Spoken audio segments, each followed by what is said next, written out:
Hi everyone, welcome back. Hope you were able to catch our first session yesterday. We're excited for day 2 of #Analytics Week. We're going to give everyone a few more minutes to jump on here. We still have some people filtering in.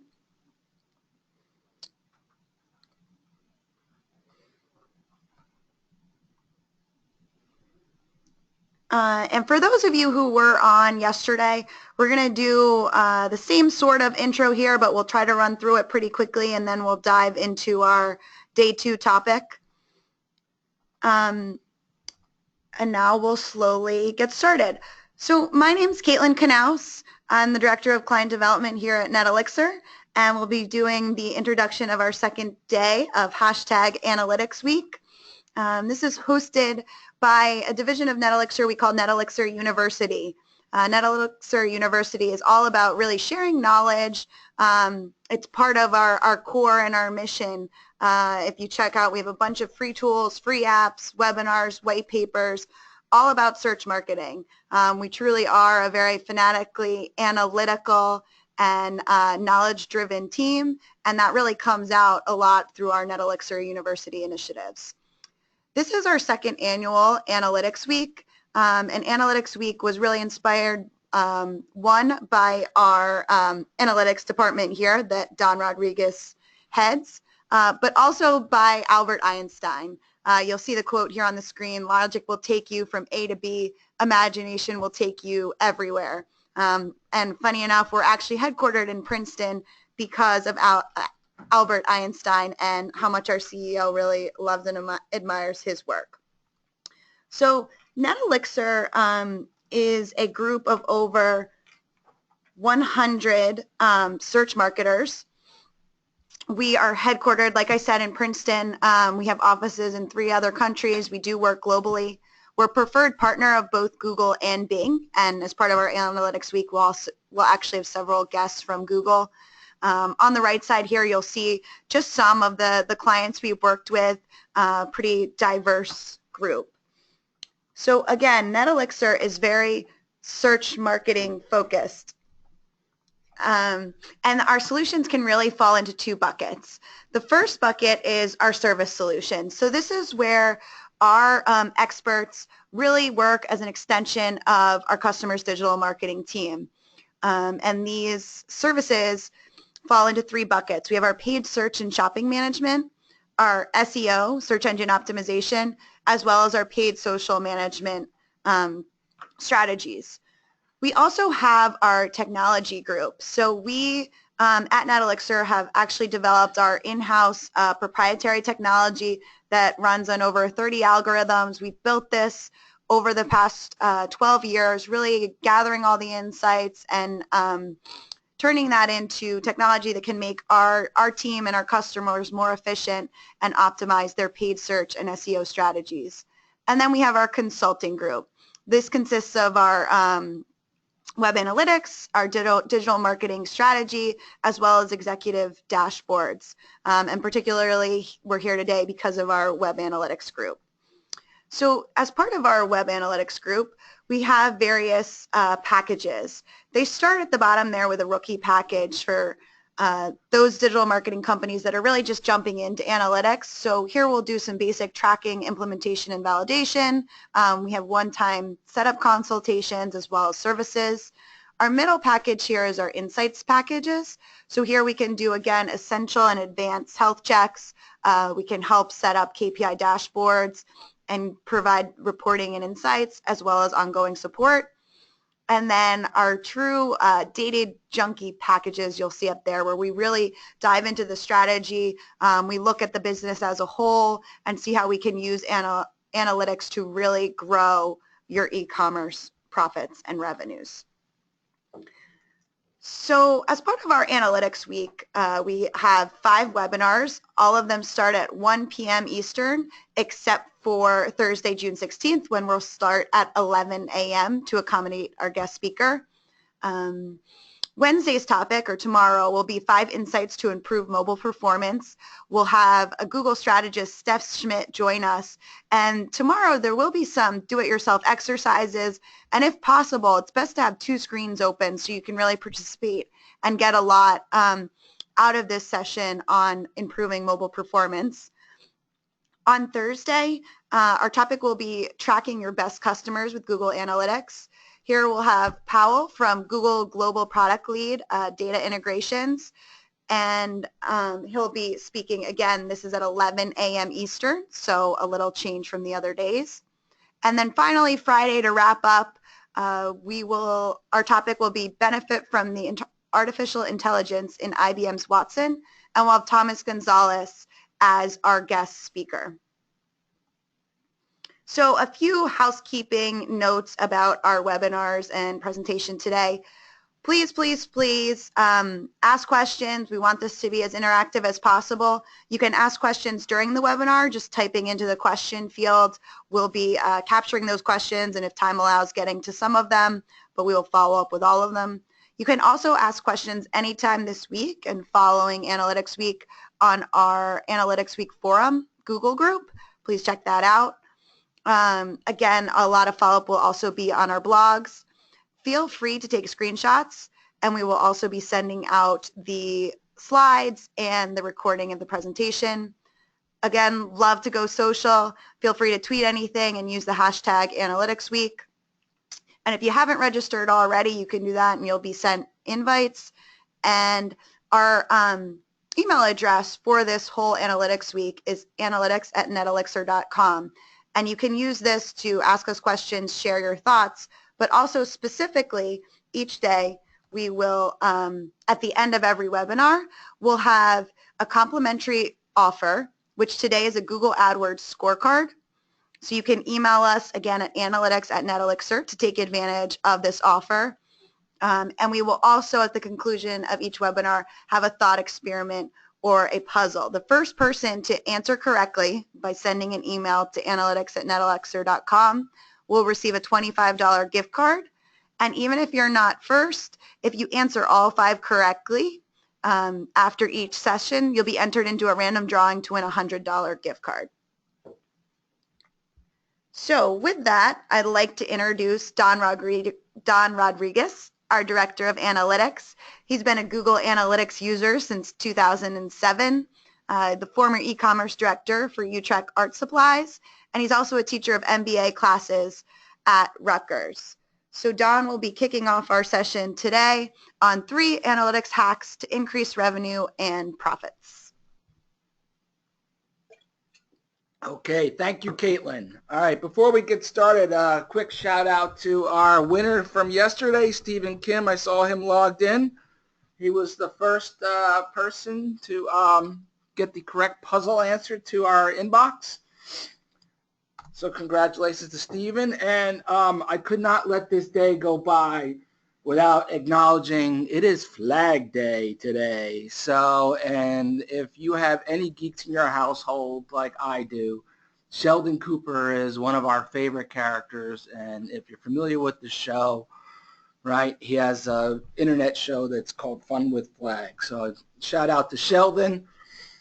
And an additional shout out to Ruth Jeffers of Jeffers Pet, who was kind enough to let basically her analytics account and her AdWords account be the guinea pig for much of today's conversation. So I appreciate that. I think Ruth is also logged in. So, and if there are any of you who happen to be pet owners, or if you're into horseback riding, I encourage you to go to jefferspet.com and check it out. So, all right. So, poll. Totally forgot. First poll. It wouldn't be a webinar without a poll. So let's see. I want to do here. Launch. Okay. Is it open? Yes. Yes. Okay. So want to know what application or tool that you use most often together with your web analytics data to try and develop insights. And your choices are some type of database application, a spreadsheet, a data visualization, or what is commonly referred to as a business intelligence platform. Or if we have advanced users out there, if you're using some sort of statistical package or a programming framework, like R or Hadoop, I don't even know how to say that, or you just don't know. So, very clear winner, as I expected. So, all right, so for those of you who haven't voted yet, I'm going to apologize because let's say close, right? And then I share, correct? Oh, I'm getting good at this. All right. Hands down, spreadsheets win. And by the way, that's very consistent with market research survey data that I have seen, right? So as I suspected, right? I guess that's one of the, I guess if there was a downside to Google Analytics or Web Analytics, right, is that a lot of the intelligence that you get from it comes out of a spreadsheet, right? Because you're basically extracting data and playing with data. And you'll see that a lot of the ideas that we have today are exactly that. So I wanted to share this again for those. This is a repeat from yesterday, if you are with us yesterday. This is from a survey of retailers, talks about the challenges they face in leveraging their analytics in a more strategic fashion, right? And I circled two of them. One was inadequate resources, and the other one was the inability to deliver return on investment. I highlight those because that's what today's all about. I want to give you 3 ideas that just about any e-commerce or retailer out there can use to try to generate more profit or more revenue out of the data that's already sitting in your analytics reports. So, and if it helps you feel any better, there's an old expression that misery loves company, right? And this is a couple of quotes I lifted from an article. This gentleman's name is Nick Bertram. He is the Senior VP of Merchandising for a company called Ahold, which happens to be the parent company to the Stop and Shop grocery store chain, which is prevalent up here in the Northeast. Also the parent company of Peapod, which is the food delivery arm, and Giant, for people in the southern half of the country might recognize the Giant name. And actually Ahold is now part of a Belgian company, which happens to be the largest grocery store chain in the world.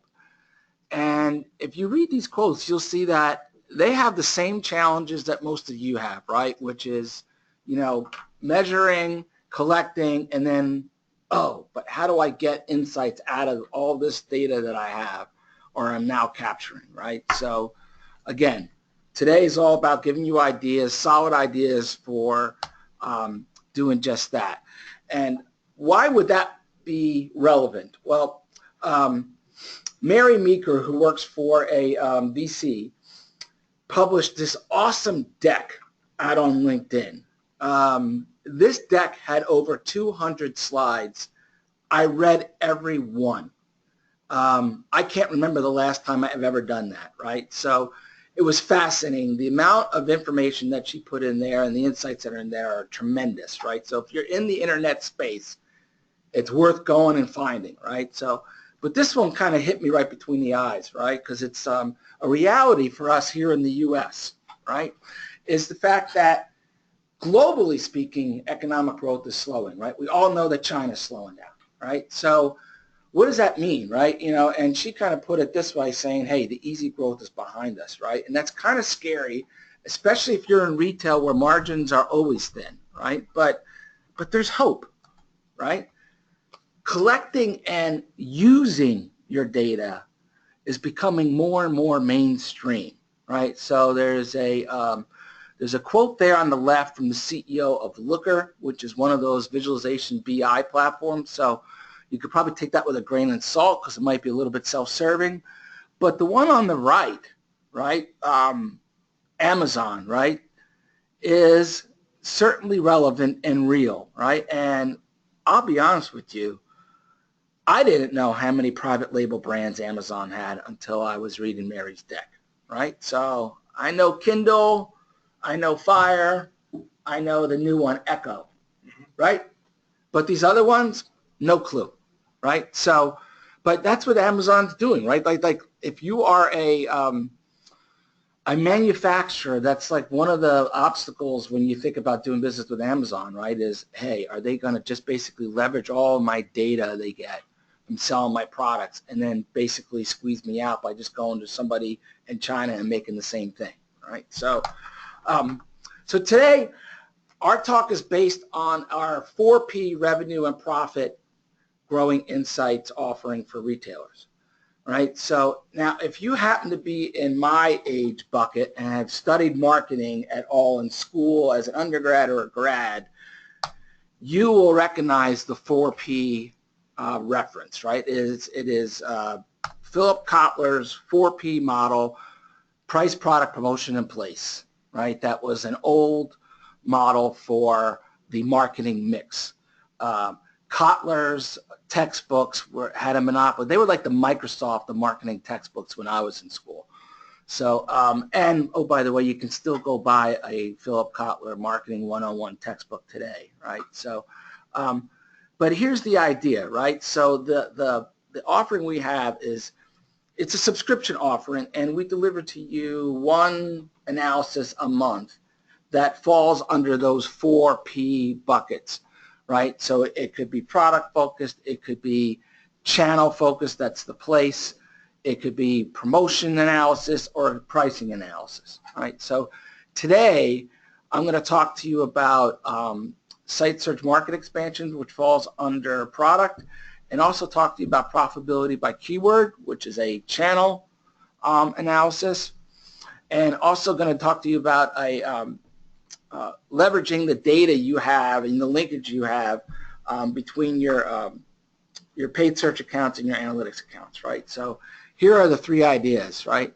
Taking advantage of the integration between your Bing account, your AdWords account, and your analytics account, using the data that you can capture from your site search engines, and then leveraging site-wide performance data to steer your paid search bidding strategies. Okay, so let's dive in. So the first thing, leveraging integration between paid search and Google Analytics. What do I mean by that? Well, with reference to AdWords and Google Analytics, you can link your data, right? They're both Google products. You can link your Google Analytics account with AdWords. You can link it with AdSense if you do that. If you're a publisher, you can link it with your what is now known as your Search Console account, the old Webmaster Tools account.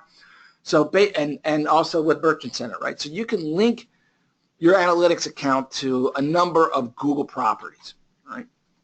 So AdWords being one of them. So here I'm showing you a view of the admin screen in Google Analytics, and right here you see AdWords linking, and this shows that a link exists.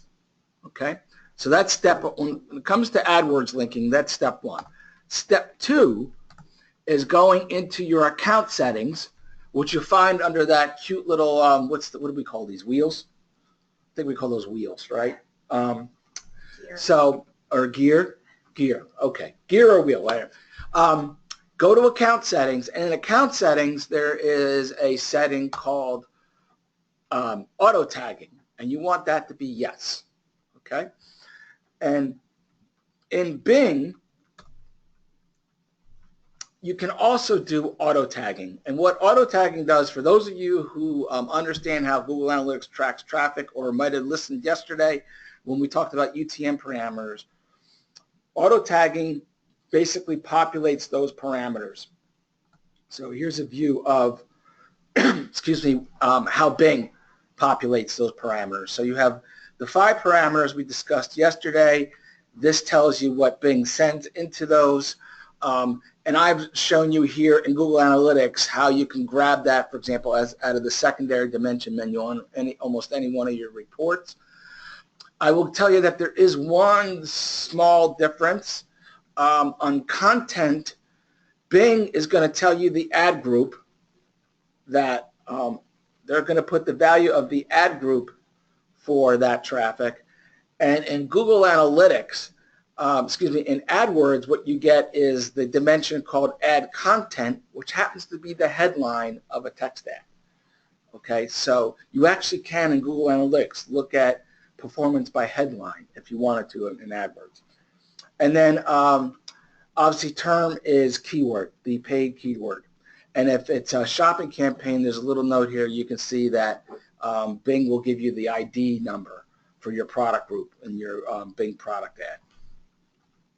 So that's what I mean by integration, right? And so how do you apply this? Well, application number one is what I call looking at your true profitability by paid keyword to look for places where you can amplify and as well as to look for places where you might be leaking profits, right? And if any of you are not familiar with Tom Fishburne and this website and you are at all a fan or participate in marketing, I encourage you to check it out and subscribe to his newsletter.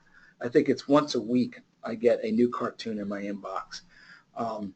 And some of them are spot on, right? So I particularly like this one because it had to do with basically your marketing ideas on data, which is what we're going to talk about today. So, so the idea of true profitability is adding the cost of goods sold to your regular view of keyword profitability, right? And it's as this picture alludes to, it's giving you another lens on your business, right? It's another viewpoint for you to go look at your results and say, hey, can I find ways or places where I could be doing better? So it's simple math, right? You're taking your keyword-driven revenue, you're subtracting the cost of the media associated with that keyword, and then subtracting the cost of goods sold for the products that that keyword drove sales of, okay? And there's a number of, there's always multiple ways to skin a cat. Here is a custom report that I built to extract this data out of Google Analytics. And that link you barely can see at the bottom here is a shareable link where you can actually take that report and put it into your own account.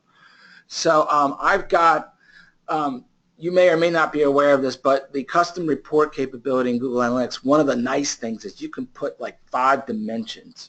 So you can see I've got product SKU number, source medium, I got the name of the campaign, I've got the keyword, and I've got the order number. And then I get the product revenue, the unique purchases, the quantity, the users. Okay? So you download that data, and then you get into your fun pivot table upon pivot table upon pivot table analysis to get to, here's an intermediate step. This is showing you how I've aggregated by keyword the product revenue and the gross margin because I have a VLOOKUP table to the gross margin. And then from there, this is sort of what my analysis report is based on. So I've got revenue by the keyword, I've got the gross margin dollars, I have the media cost, I have a return on ad spend calculated, and I have a net margin. That's the net profitability calculated, right, which basically just takes the gross margin and subtracts the cost, okay? Once you have that, right, once you have that set of data, you're ready to go about looking for places to focus on. So I mentioned that it gives you a different view. So for example, I pulled some data out of Jeffers' account and I highlighted, here's what I did. I filtered for non-trademark keywords and I filtered for keywords that had more than one conversion in the time period that I pulled the data from, right? And I did that primarily to make the data manageable for me for the sake of this presentation, right? So what you're looking at now is those keywords ranked in descending order based on revenue per keyword. And this little red line is the cumulative revenue percentage, right, for this data set of keywords.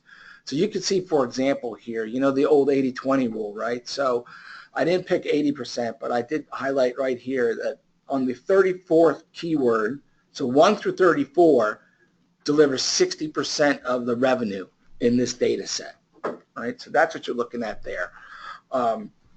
And I wanted to show you how this idea of net margin dollars per keyword really gives you a different view of your business. So here is a picture of that same ranking of keywords. So they're ranked in descending order by revenue, okay? And then this second graph is the net margin dollars for each of those keywords, right, that were ranked in descending order by revenue. So you could see over here the revenue has this nice smooth curve, right? And then if you look in here, you can see that my curve is a lot more bumpy when I'm looking at net margin dollars. And that's what I mean by another view or another lens, right? Because look right here, for example, right around the 20th keyword, I've got a keyword that's net margin is negative, you know, almost $500, right? And it's one of those, if you were taking just the traditional views of, you know, the old Pareto principle, looking at my 80-20 rule and focusing on the 20% of keywords that drive 80% of my revenue, you were like, oh, we're doing pretty good, right? You know, because we've got 34 keywords driving 60%, right? But in that 34 keywords is this guy who's leaking money, right? So that's what I mean by a different view, right? I'm going to give you another view. This is ranked by return on ad spend, another traditional metric we use in paid search. Well, let's look at my keywords by return on ad spend and see how I'm doing. And you can see that it has that same general reverse hockey stick kind of I can't think of the mathematical term for that curve. I'm drawing a blank, but sort of like a reverse exponential curve. Right? So that's return on ad spend. And then if I give you the same view again of net margin dollars, right, look how lumpy this one is, right? And you can see that in the spikes here, right? And then here's our friend way out here, right, of the $467 guy is way out here on the right now because I'm doing it based on return on ad spend. So again, you see the lumpiness, right, when you're looking at like kind of a true profitability. So my favorite question, so what? So what are you going to do? So here is the same data. Now I took the net margin column and I sorted that in descending order. So you get this nice looking descent into break into zero, and then you get your little leakage spot out here on the right, right? So the idea here is you want to focus on those two extremes. You want to amplify the left, right? So I want to put more traffic and more focus on those keywords because they're generating more margin. And I want to shrink this right-hand side, right? I want to basically stem the losses, slow the leakage, right? Well, you want to try and bring this leakage up here at least, right, to the break-even level, right? So that's the idea, right, of using keyword profitability. And so here I'm just going to give you some, feedback based on the things that we did with the Jeffers account, right? So first, I did the math. You saw how I did the math. Then, for the sake of our presentation today, I went and I applied some amplification and some shrinking bid adjustments on 25 keywords and their related match types. So I did not touch all 260-something keywords, right? So I focused on keywords in those two extreme cases, the left side and the right side. So for the amplify adjustments, the objective was I want to increase impression share, right? So I want to get more impressions on those keywords because more impressions are going to deliver me more clicks, which if everything holds true is going to deliver me more margin, net margin. And the other piece of the puzzle there is trying to drive impressions to exact match terms because they tend to be the most efficient and effective terms. So kind of a twofold approach. And one of the ways we do that here is we try to keep exact match versus phrase match versus broad match in sort of a descending bid order so that Google will always choose the exact match keyword when it has the opportunity to.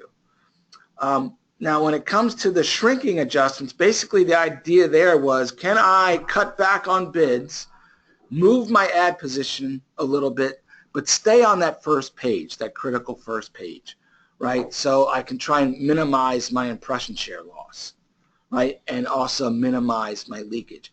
And in essence, what I was trying to do is I want to try and move, there it is. I'm trying to move impressions from here kind of over here, if you think about it that way, right? So trying to lessen the leak here and amplify the gains here. And here's what happened, right? So now the point of comparison here is a test period to the immediate. So this is a sequential test, right? It's not a year-over-year test. So what happened? Well, the bid adjustments that I made, they achieved the exact impression share and the impression share increases that I wanted to see. So that's right up here. The first two stats, we had POD's double-digit growth. And then if you think about the amplification, right, the other, I just mentioned I wanted to try and see a shift from the right side to the keywords over on the left side. So in terms of my data set here, I did see that the amplified keyword share of the total impressions went up by 46%, and our click share increased by 60%, comparing the previous period to the test period, right? So I was able to achieve that shift. You can see that overall we had a slight drop in impressions, right, which is driven primarily by the shrinking bid adjustments. And but generally speaking, we had a reduction in cost per click, which is always good, a reduction in cost. And we had a nice lift in conversions and a tremendous lift in revenue, primarily driven by, you know, a outlying order that had a significantly large purchase value, right? So, so anyway, this just kind of illustrates the idea of amplifying and shrinking. And here are some of the takeaways from this that I think are important considerations to keep in mind, right? This is not a one-time exercise, right? If you think about it, what I'm doing is I'm looking at the shopping baskets that were driven by certain keywords. And you know that consumer behavior is going to change over time, and those basket contents can change over time. So, you know, it's something that you probably should consider doing periodically, right, with your business. Date range, right? Date range is going to control the size of your data set, right? So, and ideally you want a data set that has a significant number of orders per paid keyword. I mentioned to you that for the sake of this exercise, I filtered by non-trademark keywords that had more than one transaction, right? So, and by the way, I just realizing this, if you have any questions on any of this, please submit them on the questions tool, or go over to, after this is over, go over to our Analytics Week forum and Google Groups and put your question there.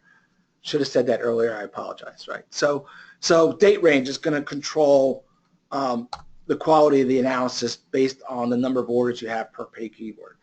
And you'll most likely want to do this by search engine, right? Because we know that behavior is different on Bing from Google from Yahoo, right? I think for most retailers in the audience, looking like I did at non-trademark, non-branded terms is going to be the area where you'll find the most interesting results. And then I think you'll also uncover, particularly if you have a large keyword portfolio like we have with Jeffers, you may uncover other anomalies, right? So, for example, I mentioned that, you know, we try to steer exact impression share with bidding logic that shows that an exact match has a higher bid than a phrase match, which has a higher bid than the equivalent broad match modified keyword, right? Guess what? Competitive situations change, the dynamics of auctions change, so over time, that alignment can get out of whack, and I found in those 25 keywords a couple examples of that, where I reset that logic. You have to remember that these auctions are dynamic, right? The actions you take aren't always going to have the desired impact. So, for example, taking this idea and applying to a portfolio of keywords is important, because then hopefully the aggregated effect will be what you want. Sort of like my exercise had the aggregated effect that we wanted, right? So, for example, in my exercise, one of my shrink actions where I cut bids, here's what happened. I cut bids to lower the position of the ads on the page, right, to a lower cost position. Our impression share increased, which is like counterintuitive, but the total impressions decreased, right, because the competitive situation and the query demand situation was different. And oh, by the way, clicks increase. So go figure. We had an increased click-through rate in a different ad position, right? So like I say, it's not always going to happen the way you think it's going to happen. And then if you have enough points, data points there to aggregate, you should get the results that you want. So, all right, now the second application of this is kind of reversing the logic, right? So we're looking at profitability by keywords. Well, let's flip that around and say, well, what keywords drive products that I really care about, right? And essentially you can use the same kind of data pull out of Google Analytics, right? I have a shot here showing you the product performance report, and I added keyword as the second dimension, right? And you can see, for example, Jeffers Equine is a keyword for the top number one there, right? So you pull that data, and you can do some manipulation in Excel. That's why I asked you that first question. And here's kind of the results of a study I did with Jeffers data. So here's what I did, just so you know. I went and I pulled product performance for a time period, and I just lopped it off and said, give me the top 50 products. I then went back into the product performance report, added that keyword as a second dimension, exported that data, and I did one of my favorite tools of VLOOKUP, and I identified all of the rows with product and keyword that were one of those top 50 products. And I extracted those data rows out of that report. And then I did this analysis, which is, and this is just a snapshot, right? But I went and I looked at what keywords are driving sales of those important products. And one of the takeaways out of this analysis, which I'm going to guess that you'll find as well, right, is I've highlighted in yellow, right? So you can see in yellow, hopefully you can read this, it says right here that says dynamic search ads, right? So that means that it was a dynamic search ad campaign from AdWords. And for those of you who may not be familiar with a dynamic search ad, is essentially what those ad campaigns are. They're automatically created by Google. You can give Google the second two lines of ad copy and the display URL.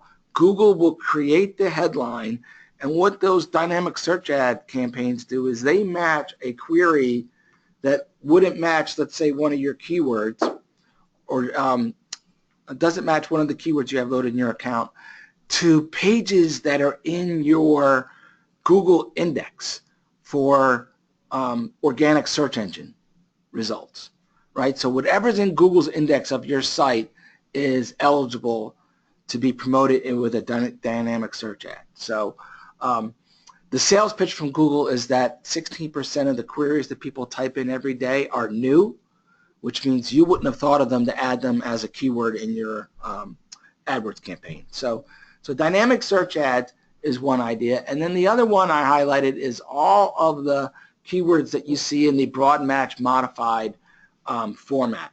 Because what those two elements tell me about in this report is that I have new keyword opportunities in my search query data, right? I could go look at the search query data for the dynamic search ad, and I can go look at search query data that was broad and filtered by broad match to look for example, let's see, this one right here says dimethox. Oh, you can't see. I'm sorry. Doing it again. Dimethox. See that right there?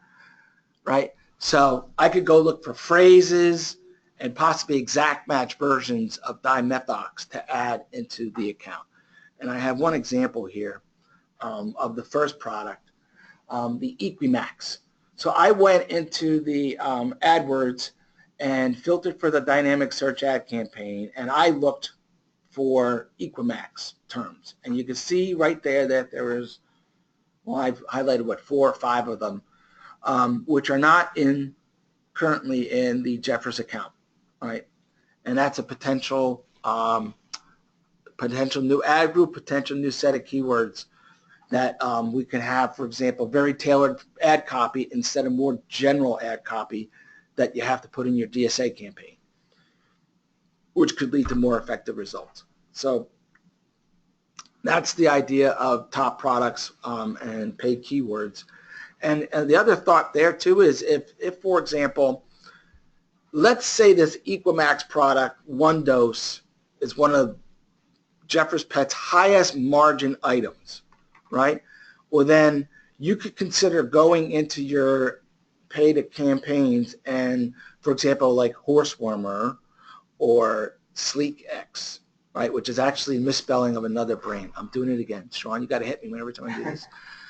Right, this word here or this word here. I could go, in theory, say, hey, I want to generate more impressions on those words because they're leading to the sales of one of my highest margin products. It's another way you can use that data. I hope that makes sense. So here's kind of some review of what you can do with this, leveraging this coupling of your AdWords and your analytics data or your paid search accounts data. So, A, expanding your keyword portfolio that surrounds those top products, as I just alluded to, like Horsewarmer in that case, or the competitive brand in that case. And then you can create more granular campaigns or ad copies aimed at those new keywords, right? And then what you can do is you can go take those keywords like the Equimax, whatever it was, Equimax paste, I think was one of the words in the previous slide. And I'm going to add that as a negative keyword to my dynamic search ad campaign so that the next time that someone enters that query into Google, for example, Google's going to go find my new ad that I created for that word as opposed to presenting the dynamic search ad for that word. And generally speaking, what that means is you're going to have better quality score matches. You're going to have lower costs, and lower costs almost always will lead to more profit for you, all things being equal. So, all right. So, idea number 2. So I have another poll. I want to know the last time you looked at your site search data. Was it last week, last month, within the last 3 months? You can't remember, or you've never looked at it, or you can't configure it in your GA account. Wow. Awesome. This is cool. All right, we'll give it another 10 seconds. 2/3 of you have answered.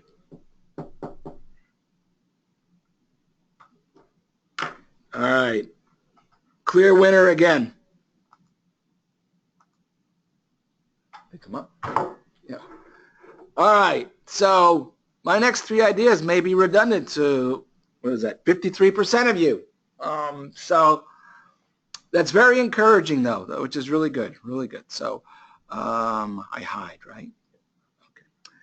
All right. So to those 53%, you know this already. To the other 47%, your site search term data is a source for finding diamonds in the rough, right? So where do you find it? For those of you who are not familiar with it, it's in the behavior section of Google Analytics, right? And down here is site search, and the search terms report is right there. And the way you configure this is in your admin settings. Oops, sorry.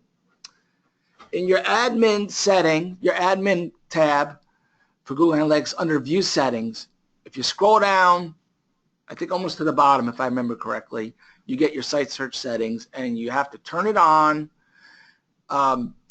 For standard Google Analytics, this only works for URL structures where the keyword that the user types into your site search engine gets represented in the resulting URL, and it's triggered off of query parameters. In the case of Jeffers Pet, it is the letter Q. And you actually can also apply categories if your site search engine, for example, has filtering capabilities. So that's where you set it up. And first idea is site search terms are excellent places to find new keyword ideas, right? So here's a recent view of the site search report for Jeffers Pets, and I've highlighted number 7, ear tag remover, because believe it or not, prior to October of 2014, sorry, Ruth, it's been a year and a half, I didn't know what an ear tag remover was, but I know what it is now. And we don't have it in the account, right? So anyway, shame on us, because look, 7 people searched for it and they spent $3,500, right? So item number 2, okay, I'm going to admit I didn't know what drench meant. I know what a dewormer was, but I actually thought when I did this last week or whatever, I thought that might be a misspelling for like a word like wrench or something. But no, it's an actual product. So drenching is a product. So, and guess what? It's another one we don't have, right? So first and foremost, from a market expansion viewpoint, if you think about market expansion, if you think about auctions on a search engine for ads, think of those like markets, right? I just found 2 new markets for us to play in, right? So think of it that way, right? So when you're looking to expand your audience, right, here's a good place to go look for stuff, because guess what? People coming to your site already are looking for these things already, right? So here's another one, new merchandise ideas. This is something that actually I got turned on to this idea by the VP of merchandising at Utrecht Art Supplies when I was running the e-commerce channel there, because we used a tool called Endeca, which is now part of Oracle, as our site search engine. And one of the things he asked me one day was, can I give him a list of things people are looking for on the site and not finding, right? And I was like, yeah, I can actually. I can give you a list of, what we call no results found out of the Endeca thing. So in Google Analytics, it's kind of difficult to find list of items where there's no results found, but a proxy for that would be revenue, right? And so here I'm giving you an example. Thanks to Ruth for helping me find this example. But Actiflex is a joint supplement, right, brand that Ruth doesn't carry. And so you could see here, this is, I think I went back to the beginning of the year. So since the beginning of the year, they've had 83 people looking for this product. And through the first 9 queries there, you can see none of them ended up buying, right? So, but it's a new place. It's a place where you can look for new merchandise ideas. The VP of merchandising at Utrecht always was curious to know brands. He wanted to know if people were looking for brands that we didn't carry, for example. Right, so here's the no results from ActiveX, and here's what it is, their website. I just got the 10-minute warning mark, so I'm going to start talking a little faster. Another idea, merchandising improvement ideas. So here is, I noticed that saddle and saddles were returning little conversions, and then I expanded it to just give me all the terms that contain saddle. So this is what I first noticed, right? So I had a little over, I had 100 searches and 1 order. And then when I expanded it, I noticed this on the right. So this is conversion rate, right, of these people who entered these queries. So for example, right there you can see saddle rack had 67 unique searches. And right up there, it's a little hard to read, but the conversion rate for this time period of people using the site search engine on Jeffers was above 15%, 16% and change. And hopefully you can see if you read down this list, right, that we are under that with these saddle-related searches, right? And so here's a hypothesis that I have, right, for the first 2 terms, saddle pads and saddles, right? I get 568 results for saddle. I get 339 results for saddle pads. And then I can't show you all the list of category requirements on this PowerPoint page, right? So needless to say, there's quite a bit, and it may be hard for you to see, but right there that says Western saddle pads 191. And if you look over here under saddle, you get the same thing, right? So one theory I have is that these people who are looking for saddle stuff, right, are sort of becoming overwhelmed, you might think, by the number of choices, right, that they're getting, right? And there might be something that Jeffers can do to help make their life a little easier, right? So I was curious about that, and if you were here yesterday, I talked about advanced segments. So I wanted to see if I could look at people who typed the word saddle and then went back and typed in saddle plus some other word to see what was going on. And I used the sequence tool in advanced segments to do that. So you can see right there, first sequence is saddle.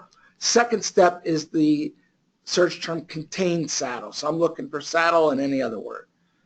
It's a really small segment of their audience. You can see it's only 204 out of 1.6 million. But take a look at this, right? So this is somebody, they entered the word saddle, then they entered another word with the word saddle, and my conversion rate is half of the overall people who, right there it says visit with site search, right? People who use the site search engine was 13.8 and this was 6.8, right? So that lends a little credence to my theory that they might be overwhelmed by the number of choices and how they can narrow that down quickly. How am I doing on time? Okay. 7 minutes. All right. So this one is relatively quick, I think. So using all of your traffic data to help you set your bid strategies in paid search. So for many of you out there, paid search is sort of like the tip of your iceberg, right? So I have the number 26% there on the right. That is the results from the latest benchmarking we did.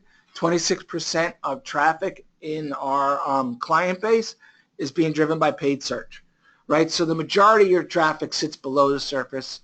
So the idea here is leverage all of the product sales data you get in developing your strategies for paid search. I'll say that again. So taking your product sales data for all of your traffic and using that to help guide your paid search, not just taking product sales data from paid search to help drive paid search. Okay, so here's one example that my counterpart, who is the analytics lead on our India team, has used with a number of his accounts, right? So the idea here is taking the product sales data and segmenting it based on the individual SKU's contribution of revenue and then the average revenue per order from that SKU. So I'll say that again. It's the contribution to revenue is one segmentation, and then looking at the average revenue per order from that SKU. So for example, if I had a SKU that produced $1,500 in revenue, right? That's the revenue bucket. And then if there was 10 orders, right, then their revenue per order is 150, and I really don't care how many units sold, right? If you think about revenue per order, because, for example, when I go to Jeffers and buy my dog the Buddy grain-free treats, I'm buying 3 boxes at a time, right? So Ruth is making like $12 per Don's order on Buddy grain treats, right? Because I'm buying 3 $4 boxes, right? So that's the idea here. Okay. So, and then you take your segmenting based on revenue contribution. So the really top performers are up here at the top. I don't really care about revenue per order because I'm going to have pretty aggressive bids on those because of the amount of revenue they're driving. And then when you get into the, let's say, an above average revenue down to below average revenue, then I'm starting to segment my bid structure. So I'm just going to give you one example here, right? So $8,000 in SKU revenue falls right in here. And so if the average revenue was greater than 367 per order for that item, they get a bid of $3.30. If the revenue per order falls below that 367, the bid gets adjusted lower. Okay? So that's the idea, right? It's we love calling these things hyper-focused campaigns, right? Because we tend to be hyper-focused analytical. So here is one example. Home furnishings client, 8,000 plus SKUs in their feed. One of the things that type of segmentation allows you to do is you can get into item level bidding. So you can really get down to the SKU level and discriminate at the SKU level on your bidding. And here are the results of a recent before and after when we adopted this strategy, right? So we saw impression share gains. We saw a drop in search impression share loss due to rank. Basically, that means essentially that's a byproduct of an increasing bids on certain items, and also, as noted here in the footnote, during this time period there was an increase in budget as well, right? But you can see we had nice impression gains, nice click gains. We did see CPCs go up significantly because of the change in strategy, right? But we also got higher conversions, higher revenue, and the return on ad spend in this particular case was still extremely profitable for this person. So, all right, so I'm going to wrap up. Here are things to remember. Make sure you've got your AdWords and your Bing auto tagging enabled for Google Analytics. Think about periodically looking at your keyword profitability and top product sales drivers. Mind your site search engine often, which half of you are doing already, which is terrific. And then in terms of developing hyper-focused demand generation paid search campaigns, think about applying all of your product sales data, not just sales from that specific channel. And I'm stealing Caitlin's thunder. I'm going to turn it over to Caitlin. So, hi everyone. Today's puzzle. Here you'll see today's thought experiment. So take a look at the sequence there on the left, and please email analytics@netelixir.com with the answer. Again, the first person to answer correctly will win the $25 gift card, but even if you're not first, we'll have a drawing for anyone who answers all 5 correctly. And that's analytics@netelixir.com. There you'll see it at the bottom. Also, if you'd like to take advantage of our complimentary offer today, which is a 10-point Google AdWords scorecard, you can use that same email address. Please reach out and we will do that for you. Again, we ran out of time here towards the end, but we will follow up with answers to all of your questions. There's one question. There's one question that Don really wants to fit in here, so we'll answer it very quickly. Somebody asked about Yahoo's platform, advertising platform, if they have the auto tagging capability, and as of the last time I checked, which was a couple weeks back, they had not announced auto tagging. So if you are using Yahoo's platform, you're going to have to manually tag your destination URLs with those UTM parameters. So with that, we will wrap up. We look forward to seeing you tomorrow, same time, 1 p.m. Eastern, and we'll be covering 5 insights to improve your mobile performance. So if at all possible, again, try to have 2 screens available. We'll have some interactive exercises that you can try, but we look forward to seeing you all again tomorrow. Thanks so much. Thank you.